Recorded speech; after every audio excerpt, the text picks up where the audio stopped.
अनेकांतवाद जैन दर्शन की आधारशिला है। जैन तत्व ज्ञान का महल इसी अनेकांत सिद्धांत की मजबूत नींव पर खड़ा है। वास्तव में अनेकांतवाद जैन दर्शन का प्राण है। जैन धर्म में जब भी जो भी बात कही गई है वह अनेकांतवाद की कसौटी पर अच्छी तरह जांच परख करके ही कही गई है। दार्शनिक साहित्य में जैन दर्शन का दूसरा नाम अनेकांतवादी दर्शन भी है। अनेकांतवाद का अर्थ है प्रत्येक वस्तु का भिन्न भिन्न दृष्टि बिंदुओं से विचार करना, परखना, देखना। अनेकांतवाद का यदि एक ही शब्द में अर्थ समझना चाहे तो उसे अपेक्षावाद भी कह सकते हैं। जैन दर्शन में अर्थात एक ही दृष्टिकोण से पदार्थ के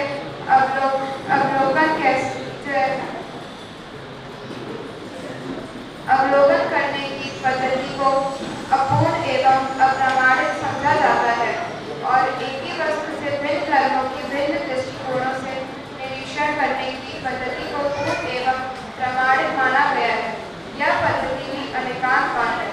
जैन धर्म की मान्यता है कि प्रत्येक पदार्थ, चाहे वह छोटा सा रजकण हो, चाहे महान हिमालय, अनंत धर्मों का समूह है। धर्म का अर्थ है, गुण है, विशेषता है। उदाहरण के लिए आप फल को ले लीजिए।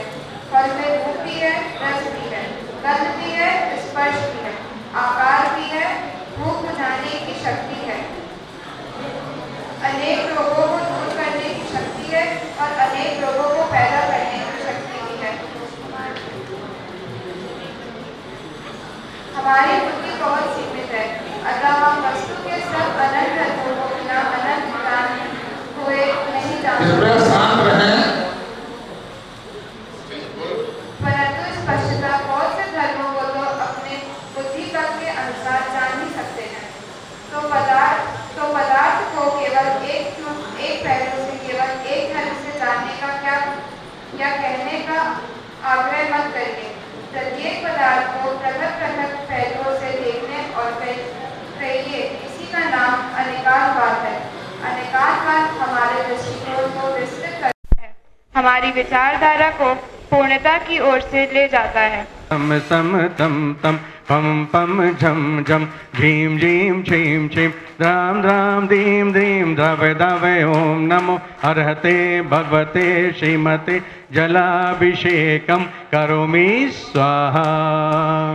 संसार मंतम भगवंत के पावंतम के पाल संतम श्री विश्ववादी मारिपयंतम चतुर्चितीर्थंकर परम देवातनम आदि जम्बूदीप परिच्छेदे आरखंडे मेदुशुभागे बाल पिछले तुलपे से लखनऊ नाम लगे बल शब्दता 20-25-48 मासोत्तम मासे अश्विनी मासे कृष्ण पक्षे अष्टमी तिथो रविवार से प्रमुखाचार्य सुबह परम साहित्य भरुणशिवादे मुनिया का नाम शावशा का नाम छुल्ल छुल्ल का नाम सका कम छयातम चतुर्भुज कलसा स्मरणम करोमिति स्वाहा।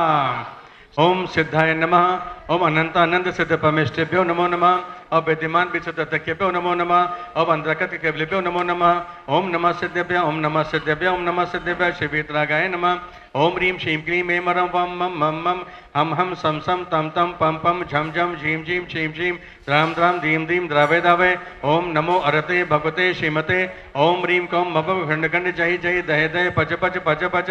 ओम नमो रं झम झीम झीम हम सम झम वह पह छाम छीम छुम छे छे छो छो छम छा छीम राम रीम रूम रह रे रो रो रम रा रीम द्राम दीम द्रावे दावे। नमो अरते भगवते श्रीमते ठाठा हम श्रीरसु वैद्यरसु तुष्यरसु पुष्यरसु शांतिरसु कांतिरसु कल्याणमस्तु स्वाहा। एवं अस्माकं का सदा सबका निवारण श्रीमद भगवत अर्घ सर्वक श्री परम भक्ताय नमो नमः। अस्माकं श्री शांति भट्टारक पादप प्रसादात सद्धम श्री बल आयु आरोग्य ऐश्वर्य वैद्यरसु शतम शशिष पशस वर्ग प्रसदंतो नाम हम शिवाद्या श्री वर्धमान पर्यंता चतुर्वर्षित अरंतो भवंता सर्वज्ञ परम मंगलम नावद्या अस्माकं अहमतम च सिद्धम तन्मंतो सदम कहच अहमतम च सिद्धम प्रसदंतो नाम। ओम नमो अरते भगवते श्रीमते श्रीमद पार्षद सर्वज्ञाय संभवे सिद्धाय बुद्धाय परमतः पंसुकाय तैलोक वही व्याप्ताय अनंत हजाचक प्रवर्तनाय अनंत ज्ञान दशव सुखास्पदाय तैलोक उसके सत्य ज्ञान सत्य ब्राह्मणे उपसक नाचे घातिकम क्षयंकराय अजराय अवाय अस्मकम प्रवादिम धंतु श्री जामश्री भुजम सदा अस्मक शिव का नाम सब दोष रोग शोक भय पीड़ा विनाशम भवतु। ओम नमो अरते भगवते श्रीमते पशे शेष दोषामशाय दिव्य तेज मूर्तिमा श्री शांतता शांति कराए सब विघ्न विनाशाय सब रोग अबंबत्तु विनाशाय सर्व प्रगत क्षत्रोपद विनाशाय सब क्षाम डामर विघ्न विनाशाय ओम ह्राम ह्रीम रूम रोरा अस्योता नमः मम सब विघ्न को तुष्यम मुष्यम कुरु नमः स्वाहा मम कामम रति कामम बलि कामम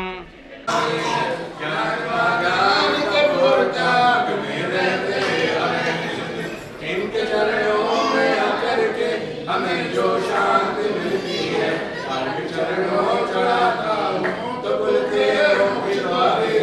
ओम चरणों चढ़ाता हूँ तो खुलते हैं मोक्ष द्वार।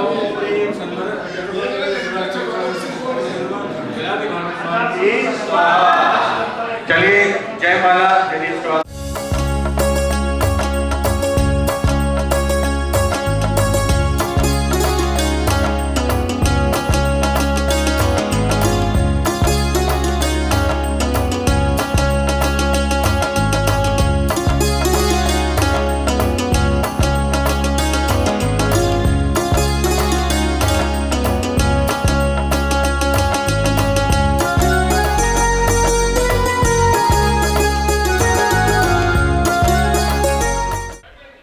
और अगर हमें बीमारी ही ना हो, अंग्रेजी की एक बहुत अच्छी कहावत भी है, prevention is better than cure. अगर हम लोग क्रोध का कारण बने, महामंत्री जी से निवेदन है कि कृपया अपना स्थान ग्रहण करें, क्रोध का कारण बने और हमें क्रोध ना आए, ये भावना अगर जिस दिन हमारे अंदर आ गई और जिस दिन हमने क्षमा मार्दो आर्जव को अपना लिया, तो हमें आगे के किसी भी बात की चिंता परवाह करने की जरूरत नहीं है। क्योंकि समय बहुत थोड़ा है, लोगों को भी बोलना है। मेरा सिर्फ इतना सा एक निवेदन है महामंत्री जी, हर शब्द का अपना एक वजन होता है, हर शब्द का अपना एक वजन होता है, और जितना हम वजन उस शब्द पे डालते हैं उससे उसकी तासीर बदल जाती है। बात सही हो, बात गलत हो, एक्चुअली हर आदमी अपने नए से सही बात करता है। नोबडी इज रॉन्ग, श्रावक श्रावक है, साधु साधु है, लेकिन अर्थ कब बदल जाते हैं?